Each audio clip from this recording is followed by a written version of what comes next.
Saber Cotidiano no ar, dando continuidade à nossa série sobre emoções. E hoje eu gostaria de falar de uma emoção um tanto quanto, digamos assim, ocultada, que não se fala, que não se quer assumir que ela existe, que é a inveja. Quem nunca sentiu inveja? Quem nunca sentiu que está sendo invejado? Não é verdade? É uma coisa que todo mundo sente, que todo mundo sabe que existe, mas ninguém quer falar sobre. E a Hilária Gaspari vai se debruçar na inveja como uma maneira da gente pensar, principalmente filosoficamente, a questão da comparação contemporânea. Isso é muito forte, a comparação nossa com os demais.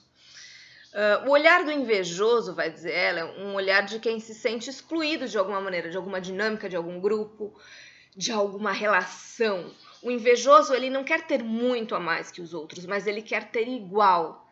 E ele quer estar presente, ele quer estar incluído nesse grupo, naquilo que os outros têm. E quando ele não é incluído, ele sente inveja. Ao mesmo tempo, ele não quer muito mais que os outros, mas ele também não quer menos. E o invejoso, ele, de alguma maneira, teme essa sensação de exclusão e teme perder vantagens. A inveja é um sentimento totalmente gratuito e que sofre horrores, né, com a ideia de comparação.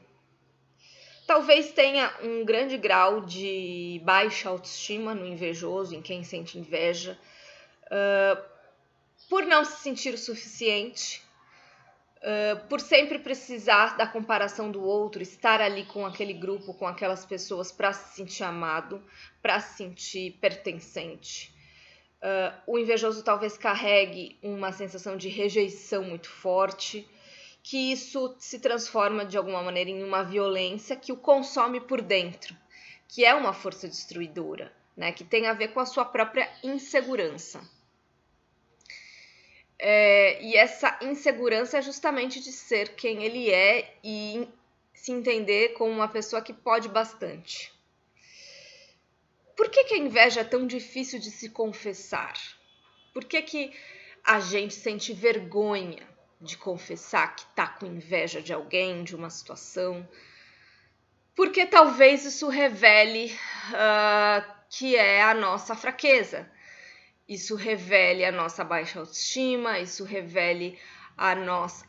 No fim, a gente mesmo se julga e julga a nossa baixa autoestima e sente vergonha disso e não é capaz de admitir. E a gente não é capaz de admitir que a gente se vê humilhado diante de uma situação como essa. Como ser imune à inveja? Né? Essa é uma pergunta filosófica feita por Hilária. É muito difícil ser imune à inveja, até num mundo em que o narcisismo constantemente se apresenta como uma possibilidade. Até porque todo mundo acaba sofrendo de inveja e invejando os outros também. Talvez se a gente achar que a gente não é capaz de invejar ninguém e que a gente é apenas vítima da inveja, seja um próprio sinal de alerta que oculta a nossa... O fato da gente enxergar a inveja dos outros revela muito como a gente também inveja os outros. Então, não há muita maneira de fugir dessa possibilidade de inveja. A inveja vai nos assolar em algum momento, mas como é que a gente pode se fortalecer, né? Filosoficamente falando, eticamente falando, em termos de modo de vida, né? Num mundo que está tudo muito plasmado por homogeneidade, como eu falei no vídeo anterior, é muito fácil você querer se comparar, mas as pessoas são diferentes. E você tem que gostar da sua autenticidade, de ser quem você é. E estar satisfeito com isso. E a inveja, ela tem muito a ver com a ira, se a gente for parar para pensar. Por quê? Porque a ira, ela também, ela desperta na gente uma certa raiva, uma agressividade só que ela escapa, né? Enquanto a ira escapa, enfurece, a inveja ela fica contida e fica consumindo a pessoa invejosa. Ainda assim, depois que ela escapa, ela gera uma certa vergonha perante aos outros.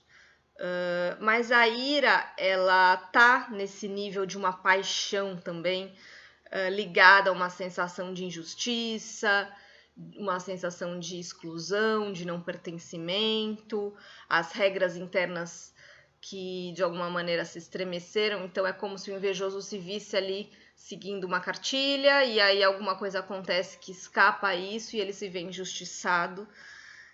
Só que a ira ela tem um aspecto muito mais ingovernável do que a própria inveja, que ela fica oculta, ela fica ali no nível do não dito.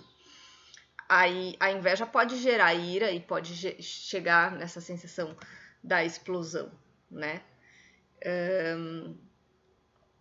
Mas o que tem em comum é essa questão de não expor as suas necessidades, o medo de talvez passar vergonha, o medo de não se ver contemplado, medo de ser quem se é, ou vergonha de ser quem se é, falta de confiança em se expor e em se aceitar. Uma ira, ela pode gerar ressentimento se ela também não for expressa, ela pode virar contra quem a sente e transformar essa pessoa numa pessoa azeda, ressentida, triste, magoada, fria. Então, essa agressividade que petrifica e que faz mal. Tanto inveja quanto ira, então, de alguma maneira, tem uma agressividade ali, embora a inveja seja muito mais sutil, era voltada mais para evitar que os outros conquistem mais do que ela. A ira é mais voltada à pessoa que sente aquela emoção e de alguma maneira está enfurecida com aquilo, mas que ao mesmo tempo sente vergonha de se expor perante os outros.